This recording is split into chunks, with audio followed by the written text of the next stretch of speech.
And it's a big hello to all you intrepid Tudor time travellers out there. Welcome, friends, to the month of June.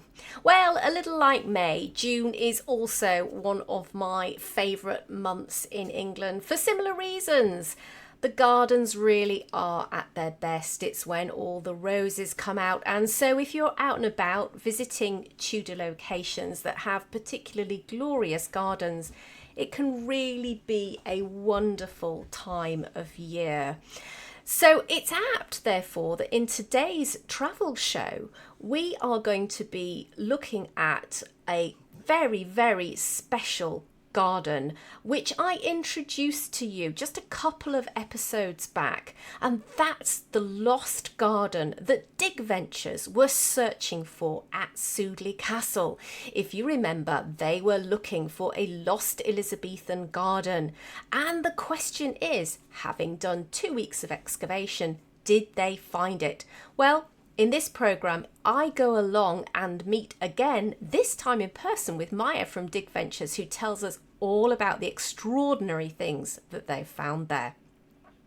While I was at Sudeley Castle, I also had a chance to catch up with Melita Thomas from the Tudor Times. Now, the Tudor Times have just launched a new book, The Tudor Book of the Garden. And so what better time than to sit down amongst the blooms in Sudeley Castle's gardens and talk about the book. So we'll be catching up with Melita a little later on. From a Tudor history perspective, June was a seismic month. From the coronation of Anne Boleyn to the celebrations around the birth of the future King Henry VIII at Greenwich, to Cromwell's darkest days as he was arrested and conveyed to the Tower. Well, we'll be hearing from the TTG news desk with all the news that's breaking.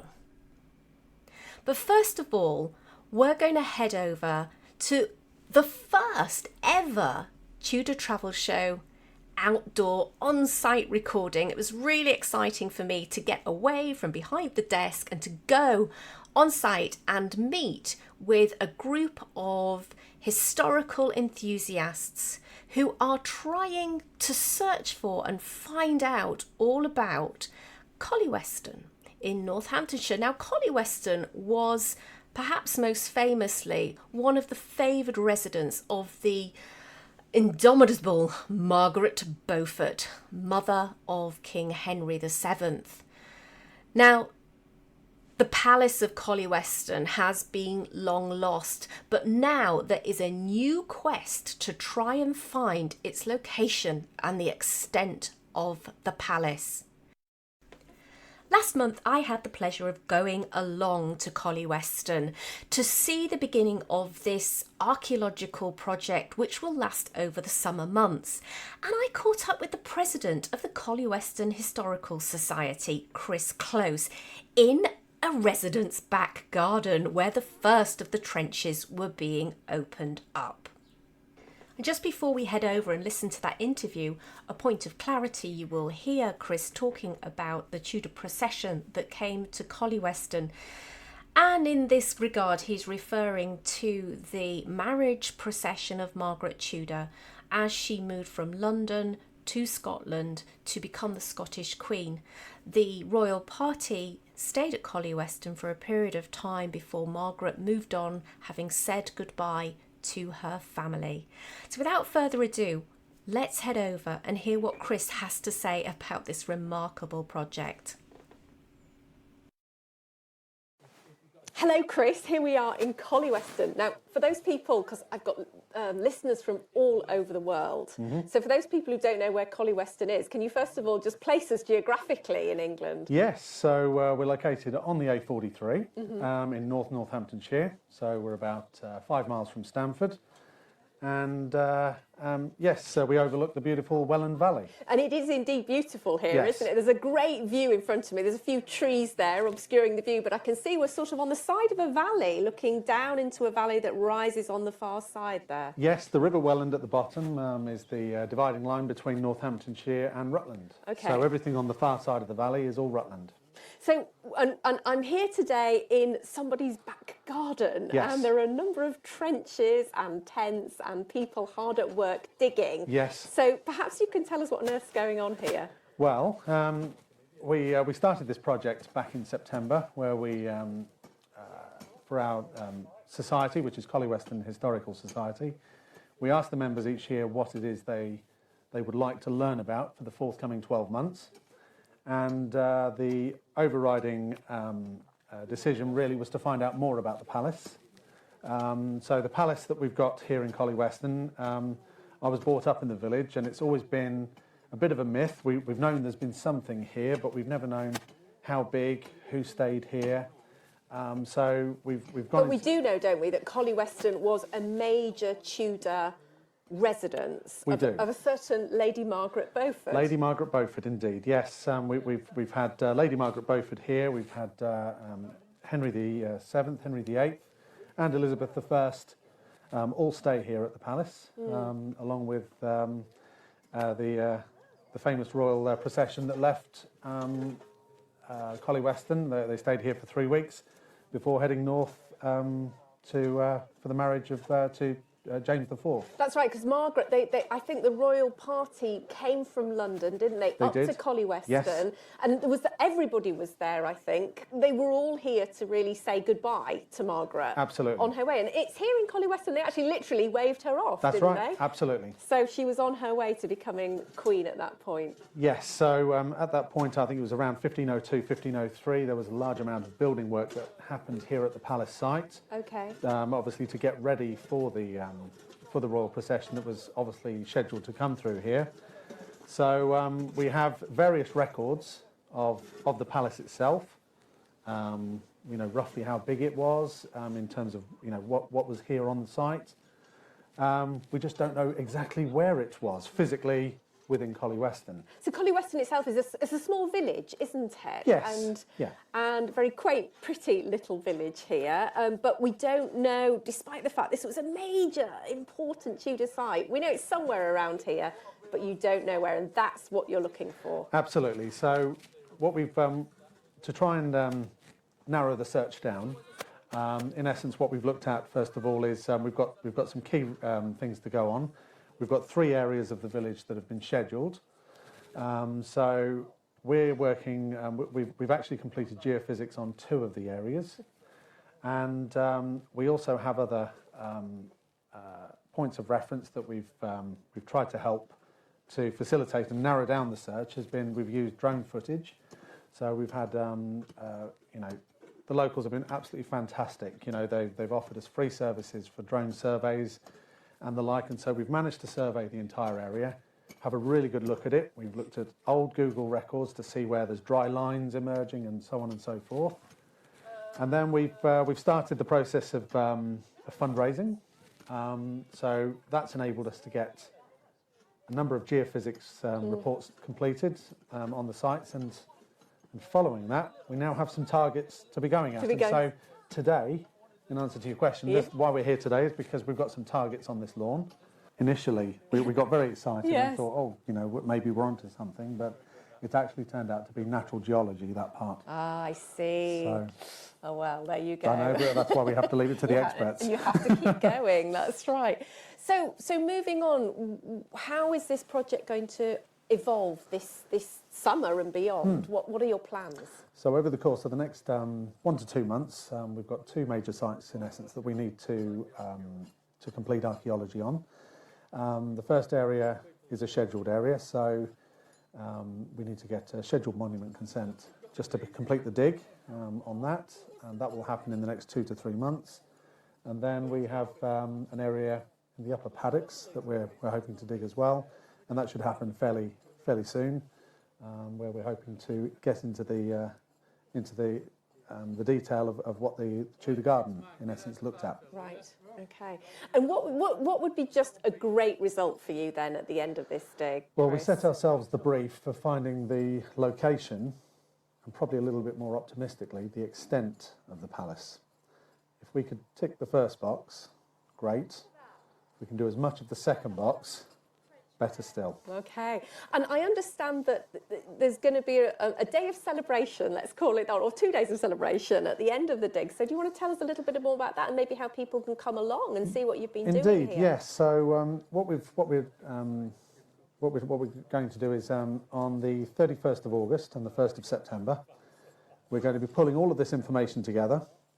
It's going to be a day not just for the hardcore historians out there who want the detail.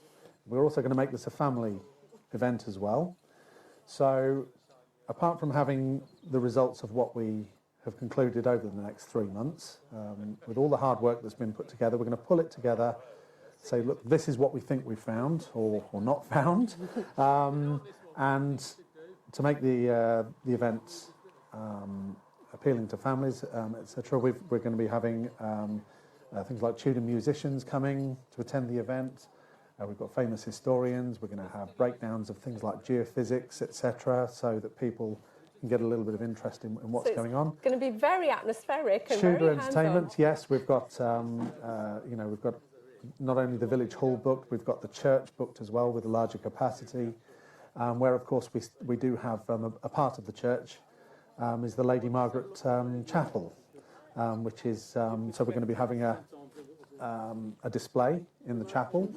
And what better place could Absolutely, we find? That sounds perfect. Yes. That sounds wonderful. So how will people find out more details of that? Do you have a website that people can go to? We do. It's the website address is collywestonhistoricalsociety.org.uk, and we're putting periodical updates on there about what we're doing.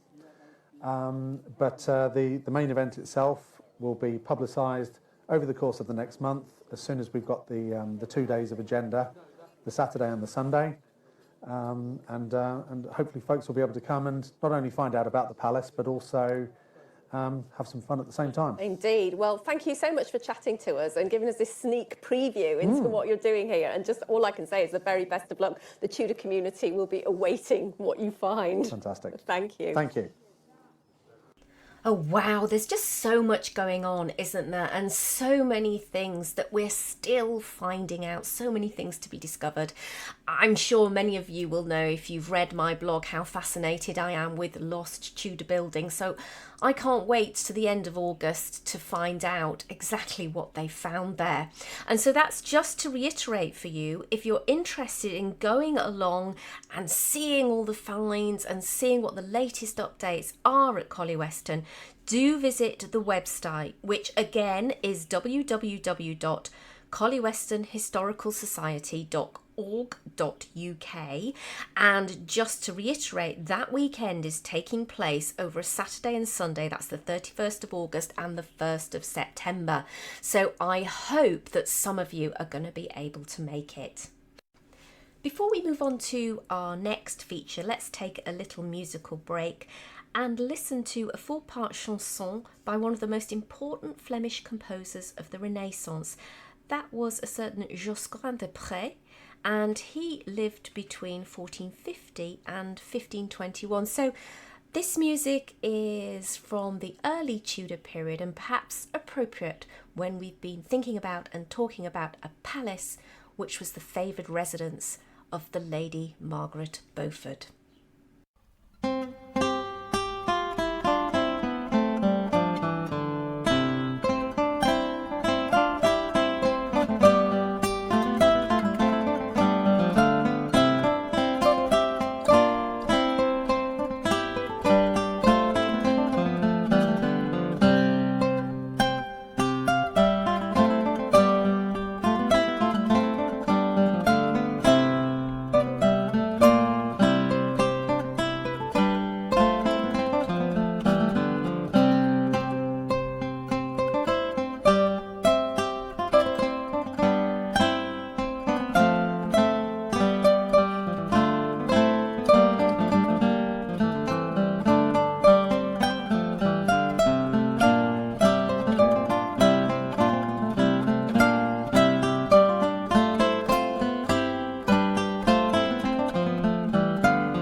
time to take a break from the 21st century. Let's head back in time and go straight over to the TTG news desk, where Robert Cole will tell us all about the Tudor news that's hot and breaking.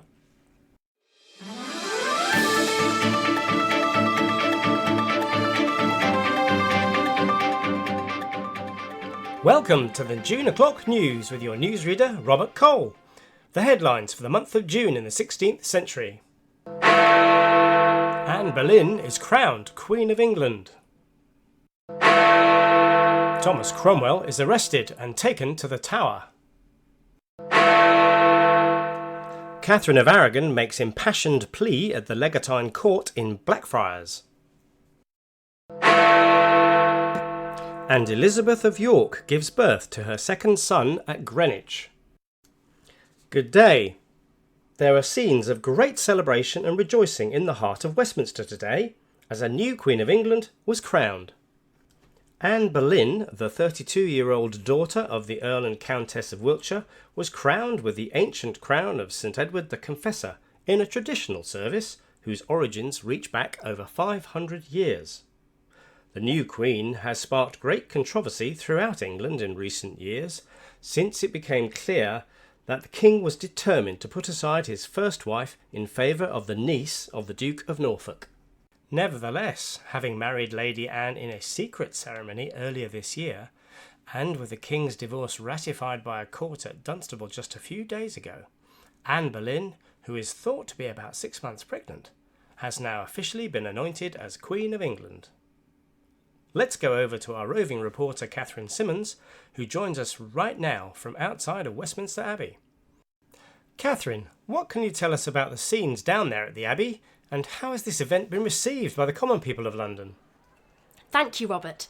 It has been quite a spectacular event so far. Just before 10 o'clock this morning, the Queen processed barefoot, as tradition dictates, from Westminster Hall to the Abbey. She was of course accompanied by a great train of the good and the great of London, including the clergy and the brethren of Westminster Abbey. There were also a great number of the Queen's ladies in waiting in attendance, as well as earls, marquesses and dukes from every corner of the realm. Directly in front of the Queen came the newly married Henry Grey, Marquess of Dorset, carrying the sceptre of gold. He was followed by the 21-year-old Earl of Arundel, who bore another sceptre. This one topped with an ivory dove, which is of course symbolic of the Holy Spirit. Then just in front of the Queen came Charles Brandon, the King's close friend and confidant. He carried St Edward's crown upon a scarlet velvet cushion. As you mentioned, Robert, it is the crown that has been used in the ceremony that has been going on in the Abbey behind me. And this is such an important point. St Edward's crown is usually only used to crown the reigning monarch. But in this instance, His Majesty decreed that the Queen should be crowned with one of the most treasured and symbolic items associated with the mystique of the monarchy. Interesting, Catherine. How have the crowds been reacting then? Well, as you point out, the Queen has been quite a controversial figure. Many are still loyal to the Princess Dowager, Catherine of Aragon. So I have heard this morning some who murmur ill will against the Queen. And I certainly saw for myself a number of people remaining silent as she passed by. However, there are those who see the new Queen as a beacon of light, who will help nurture the new reformed religion in England. And there were many more who just seemed delighted by the spectacle of the coronation procession, and cried out, "God save the Queen." I think, oh, hold on, the Queen is emerging from the great west doors of the Abbey. Yes, there she is, wearing a gown of purple velvet trimmed with ermine, with a fore-part of cloth of gold. You can just make out the swelling of her belly beneath her heavy robes and the great cloak, also trimmed with ermine, which is fastened around her shoulders. As is tradition, the Queen's famed auburn hair flows loosely over her shoulders, and she wears a smaller, lighter crown that has been made especially for her to wear after the ceremony upon her head. Robert, she looks simply glorious as the sunlight catches the jewels in that crown and in that carcanet that hangs around her neck. She is stepping out into the sunshine with her father on her right-hand side, and the young Lord Talbot, the Earl of Shrewsbury's son, on her left. I can see Thomas Boleyn is raising his right hand as he smiles and waves, acknowledging the crowd who are all cheering around me at the sight of their newly anointed queen. Okay, Catherine, so where will the Queen go from here? Well, from here she will walk back to Westminster Hall, where an enormous celebratory banquet has been planned for hundreds of guests. And it is expected that amongst the highlights of the banquet will be the arrival of the Duke of Suffolk on horseback. He will ride into the hall as a defender of the Queen's right to rule, another tradition associated with the coronation. Perhaps a little ironic, as it is widely known at court and across London that Charles Brandon is no great friend of the Boleyns. Well, thank you for that, Catherine. It sounds like some celebration. That's Catherine Simmons there reporting from outside Westminster Abbey for the TTG. And that concludes the June o'clock news. The TTG news desk will return again in July, but for now, it's back to the 21st century.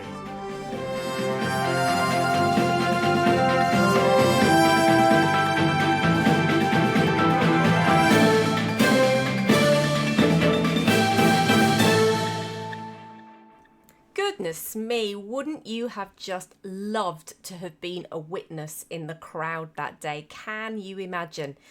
Anyway, it was great on this occasion to be celebrating a happy event as opposed to last month's visit to the Tower of London.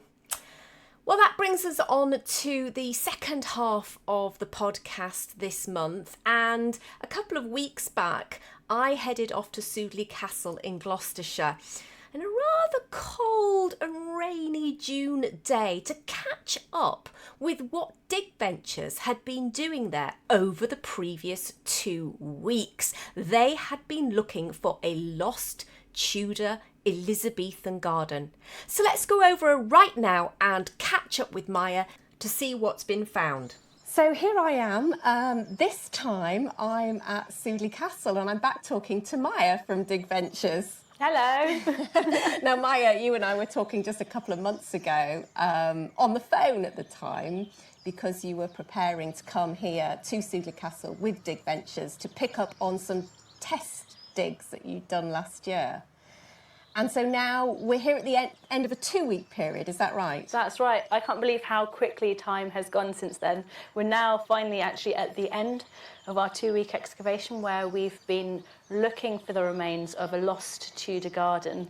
And my word, we've found so much stuff. It's blown us away. Isn't that fantastic? It's been incredible, yeah. So I know you did your test digs had shown some really interesting things and you thought there might be a lost Tudor garden and possibly a banqueting house. So can you tell us what's been unfolding over the last 2 weeks and what have you actually found? Yeah, absolutely. So one of my favourite things that we've discovered on this excavation is down in what we call Trench 6, where we've unearthed what we think was the original centrepiece of the Tudor garden.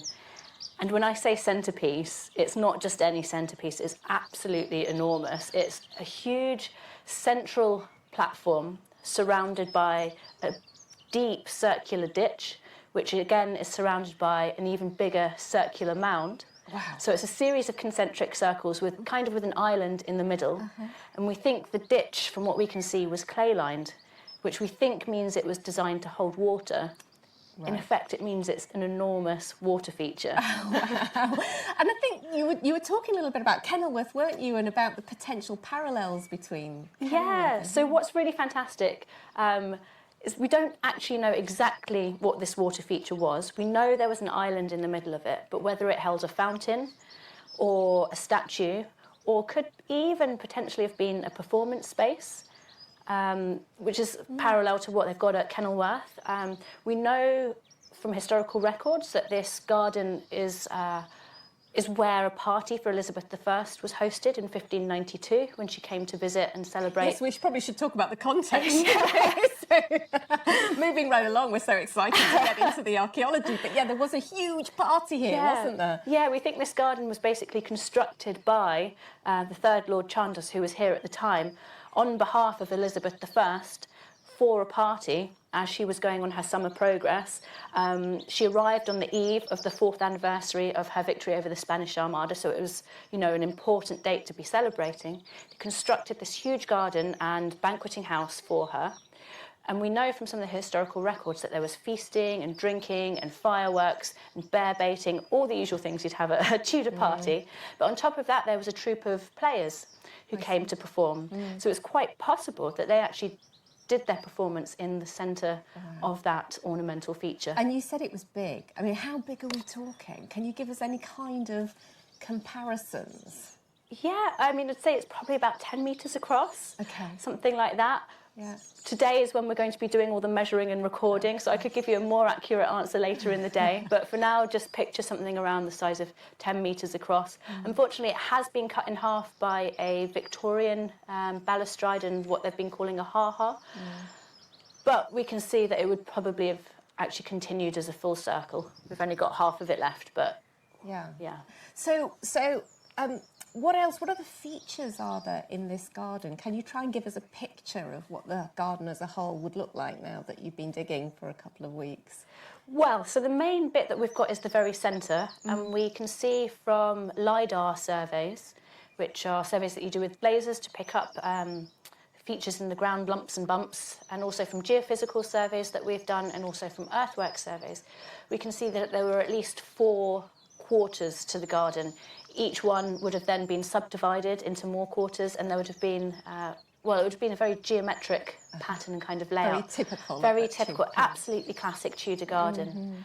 And the most exciting thing about that is in one of the corners at the back, in fact, in either corner at the back of the garden, we've got these 2 very large mounds.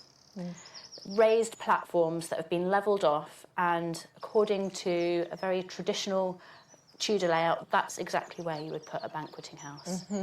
And we've opened a trench over one of those mounds as well, and that's where we've been... Do tell. So what has that unearthed? That's where we've been investigating the possibility of the banqueting house, where Queen Elizabeth herself may have feasted and enjoyed herself. And what we've unearthed so far are the mains of this absolutely stonkingly huge...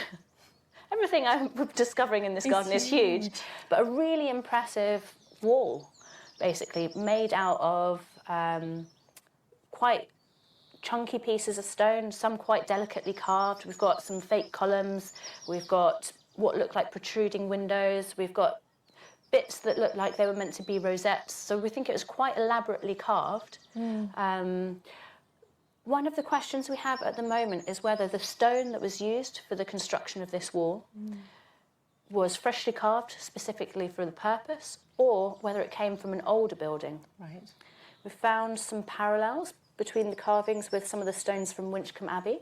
And Winchcombe Abbey, for those people who don't know, Sudeley is just outside of the sort of small, well, it would have been a village in those days, wouldn't it? It's a small town maybe now, of Winchcombe here in Gloucestershire, and it had an abbey. Yeah. So that's where you're referring to. Yeah, which at some point in history was torn down, and apparently, so the story goes, some of the stones used to fill in the moat at Sudeley Castle. So it's quite possible that some of the stones were reused to build this banqueting house, but that's one of the questions we still have. And well, they were big recyclers, weren't they? The Tudors. They were very good at recycling things. And stone was such a valuable commodity as well. Yeah, especially carved stone. Yeah, exactly. Yeah. So that's been really exciting to see that emerge out of the ground. We've been finding all sorts of bits of pottery as well, some early medieval, which has been a nice surprise, suggesting there may be something even older in the field as well that predates it. But also bits of cooking pot as well have been coming out from near where we think the banqueting house was. So do you think they were preparing the food on site, or would they just be carrying it over in pots? How did that work, do you know? I couldn't say. I could speculate, but I couldn't say. We have found a few pieces which suggests, you know, maybe that there was some of the cooking pots being carried up there. We've also found quite an extraordinary amount of pig bones as well, so whether that reflects what they were eating at the feast or a feast that took place around that time, we're not entirely sure. At the moment, we're still in the speculative phases about exactly what all of this evidence means.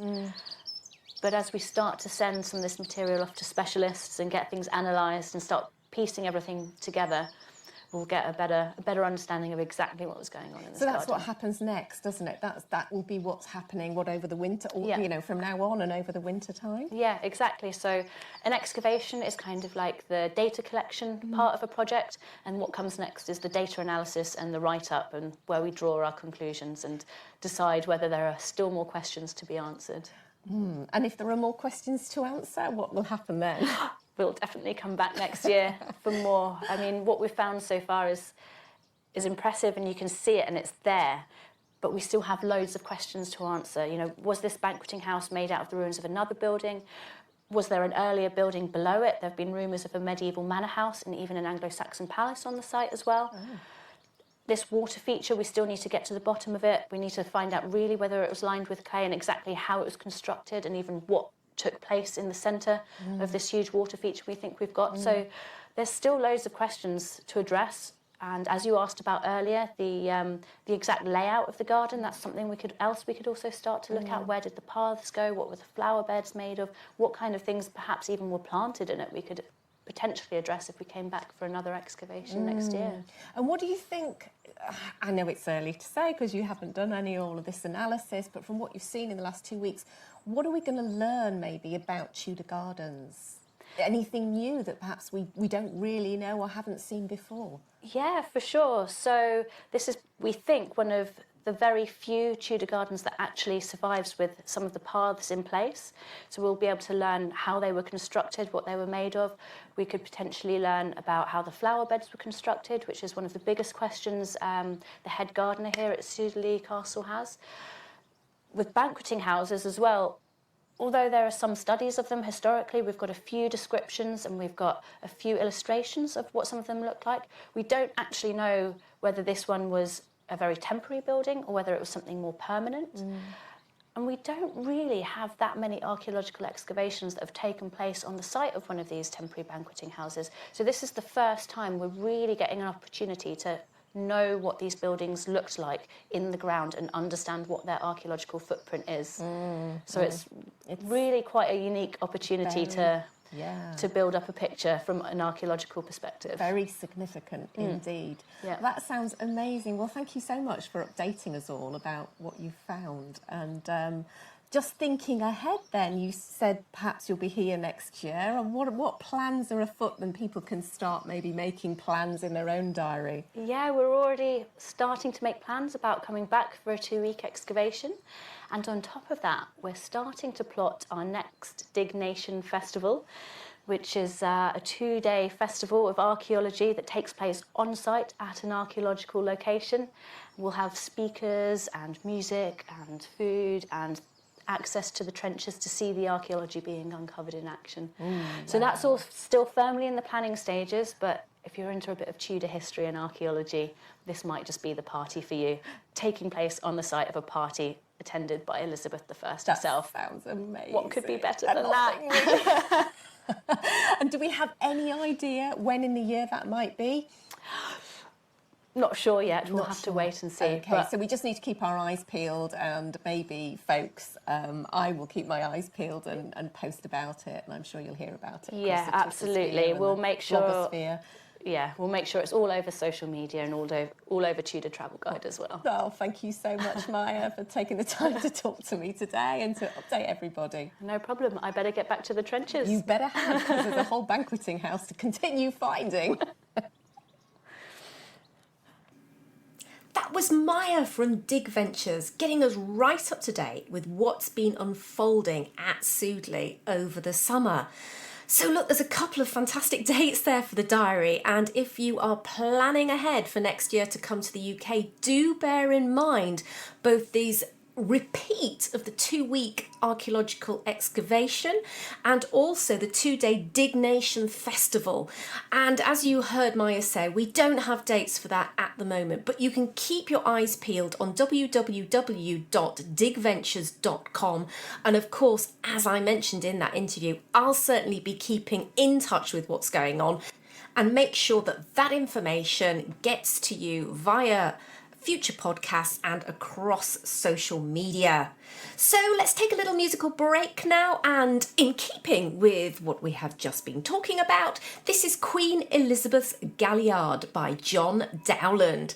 Let's enjoy some wonderful Tudor music.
Oh, how that music conjures just visions of Elizabeth and her courtiers dining, feasting and dancing and just enjoying the beauty of those quite enormous, as it turns out, Tudor gardens.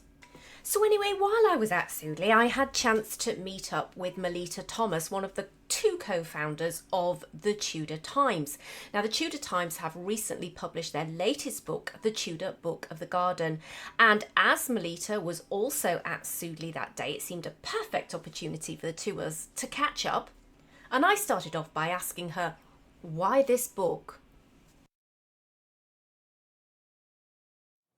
Well, we were very interested in Tudor gardens generally. It's one of the areas that both Deborah, my colleague, and myself are particularly interested in gardens generally.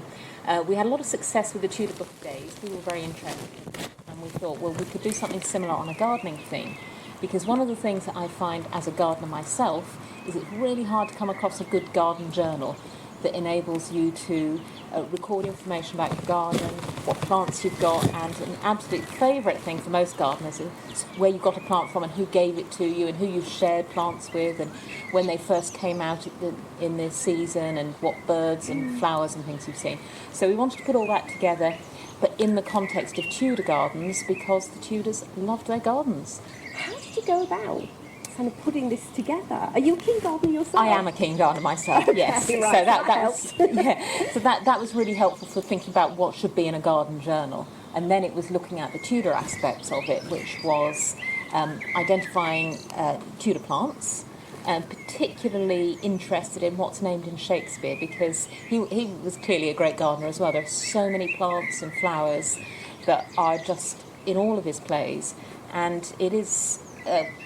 there are people who want to have Shakespeare's plants in their gardens because it's a real link with the past that you can actually bring into today. Absolutely, it's a living thing, isn't it? That you can actually have a connection to our forefathers and to know what they grew in their gardens. Yes. So there was some research as to what Shakespeare named in his different plays, but also then the really difficult bit was finding which particular plant, because you can say roses, but what kind of roses? What we think of today is the modern hybrid teas, and of course that's completely unknown for Shakespeare. Their roses were the sweetbriar and the eglantine and the damask rose occasionally, and of course the red rose of Lancaster, which is the apothecary's rose, and the right rose of York, the Alba semiplana. So it was going through and finding out what was the species and the actual cultivar, if that's the right word, I'm not a garden specialist, that was known in Shakespeare's time, and getting the botanical name for that so people can really recreate it. And similarly with the vegetables, there's so many of those. Now, our listeners will have just heard me speak to Maya about this amazing, fabulous, huge Tudor garden that's here at Sudeley, and of course the wealthy, I assume, had a certain type of garden, but maybe it was different for the commoner who might be sort of just having a garden, I suppose, that they lived off, because gardening was, gave you food, didn't it, as much as being for pleasure. So what are the differences, if there are any? Everybody from, as you say, the smallest cottager had some sort of garden plot, and that was made the difference of subsistence farming. An awful lot of cabbage, I think, went on. Leeks, very keen on leeks. But, and then as you went up the social scale, there was more ornamental. But even at the top of the social scale, of course, they couldn't just fly in food from goodness knows where. Everybody had to grow their own food. So in an estate like Sudeley, there would have been acres and acres of practical gardening as well as the ornamental. And they tended to mix things in what the French call a potager, where you've got ornamental vegetables in with ornamental flowers. And they didn't have quite the same distinction, I don't think, as we have between what's useful and what's ornamental, because so many of the things that we think of as ornamental, they're used for food, or they're used for medicine, or they're used for laundry, or they're used for decorating the houses. So there wasn't a sort of a black and white line between the two. But clearly, the more you needed to grow vegetables, then the fewer, nice herbs that you were growing. Yeah. And did the way the Tudors garden change over time? Because we obviously have over 100-year span of Tudor history, from sort of the late medieval through to early modern. How did things change at all? The actual practicality of gardening, if you look at the garden tools, you can see that they're exactly the same, pretty much as the garden tools we use today: the fork, the hoe, the spade, the knife. What changed was that gardening speciality in the medieval period, gardening experimentation and grafting and development of new plants took place in the monastery gardens. But when the monasteries were dissolved, a number of the chief gardeners then became available to work with the nobles, and so grafting was a big thing. Fruit, they're very keen on fruit. And the other big thing in the period was the influx of new plants from the Americas. So at the end of the period, you had the potato and the tomato and those staples of modern food that we have now, which were all new to them. So some of the techniques of grafting and improving change, but not a huge amount, no. Okay. Now, you've obviously spent a lot of time looking at and researching all the different Tudor plants. What are your personal favourites, and what could you recommend if people were wanting to create a little patch of Tudor heaven for themselves in their garden? Lavender's always got to be there. It's a marvellous herb. It's suitable for cleaning, of course. Lavender, laundry, the whole, the word comes from the same root. There's the scent of it. You can eat it. It attracts other pollinators. So lavender's going to be one of the chief ones. Carnations, they're not fashionable nowadays, but the Tudors loved their carnations or their guinea flowers. And the scent of cloves in the evening in a warm sun is a very, very Tudor scent. So I'd go with my carnations, lavender. They liked roses, as I say, the single old-fashioned types of roses. And some of the herbs that they used, marjoram and oregano, very popular. It's hard to pick. There's so many lovely flowers. And of course, a lot of people listening to this will at some point be planning trips. They want to hit the road and do their Tudor road trip. And are there gardens that people can go and see that are really beautiful Tudor gardens that you would recommend? Yes, there is a list in the Tudor Book of the Garden. There's a list at the back, and we've listed ones that are recreations of known Tudor gardens, because clearly, quite a lot of people garden in a Tudor style, but Kenilworth is a marvellous reconstruction of the Privy Garden that was created by Robert Dudley for Elizabeth I. And by the way, they have their 10th year anniversary this year, so there's all sorts of celebrations going on around Kenilworth. I think in July around that. Let's go there.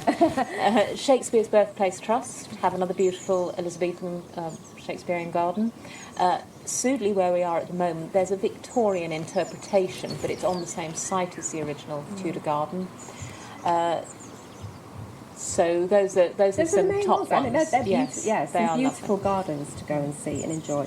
So, your book is out now, isn't it? People can get their hands on it. So how do they do that? It's available at shop.tudortimes.co.uk, or if you go to our main website, Tudor Times, you can see there's a shop button on the top right. We do ship all over the world, but you can also get it on Amazon. That's wonderful. And you've also got your Tudor Book of Days available in the same place, which I also own, so I heartily recommend. It's a beautiful, beautiful book. What's the next project for you, Melita, before we say goodbye? The next project for Tudor Times is we're still thinking along the theme of the Tudor books of days, so there might be something to announce on that in the not too distant future.